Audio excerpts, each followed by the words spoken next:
Hello mga Bex! For today's video natin ay request ni Sis Crazy at Sis Me. Tayo ay gagawa ng chocolate ganache or a la red ribbon using a cocoa powder. At ayun na nga mga Bex, magandang buhay! For today's video, nakita nyo naman po sa ating intro na itong gagawin natin ay by request ng ating mga me or ang ating mga Becky. At ayun nga mga Bex, nakikita nyo, nagtatakal na ako ng cocoa powder. Ang gamit ko nga palang cocoa powder dyan is Dutch. Tapos, ang gamit ko ring cup dyan is half cup lang. Bali, 3 half cup lang ng cocoa powder. Tapos, 1 cup din ng white sugar. Pwede rin wash sugar mga Bexa. Bali, ang gagawin lang natin dito is 1:1 lang to lagi. Kung ilan yung gatas natin, ganun din yung takal ng cocoa natin at saka ng sugar natin. Tapos nakita nyo, naglagay ako ng cornstarch. Yung cornstarch kasi is pampalapot po yun mga Bex. Nasa 3/4 lang po yung nilagay ko na cornstarch. At after ko nga naglagay ng cornstarch mga Bex, nilagay ko na yung ating secret ingredients. Kung napansin nyo, bahala na kayo kung ano yun. Pero kung napansin nyo, for sure ako, masarap ang gawa nyo. At after nga natin mahalo ang mga dry ingredients, ayan, nilalagyan ko na siya ng gatas. Ang gamit ko nga palang gatas dito is Angel's Evaporada.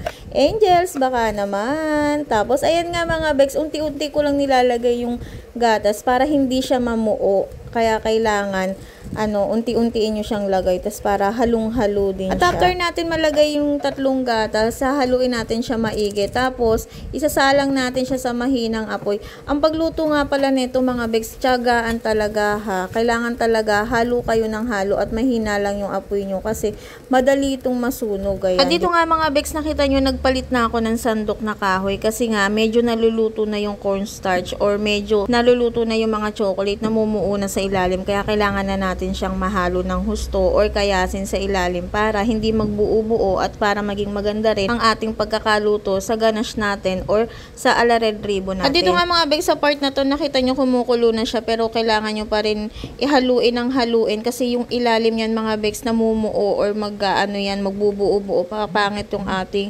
ganache or papangit ang ating a la red. Tapos ayan, nakita nyo, diba, medyo malapot na siya pero hindi pa ganyan yung gusto kong lapot niya. Mas gusto ko malapot pa ng konti dyan. Pero para kung sa inyo, kung gusto nyo ganyan lang, oks na yun. Pwede nyo lang hinto. Pero kung hindi pa, kailangan palaputin pa natin. Ako kasi palalaputin ko pa ng husto. Ayan, tignan nyo, diba? Lumalapot na siya ng husto.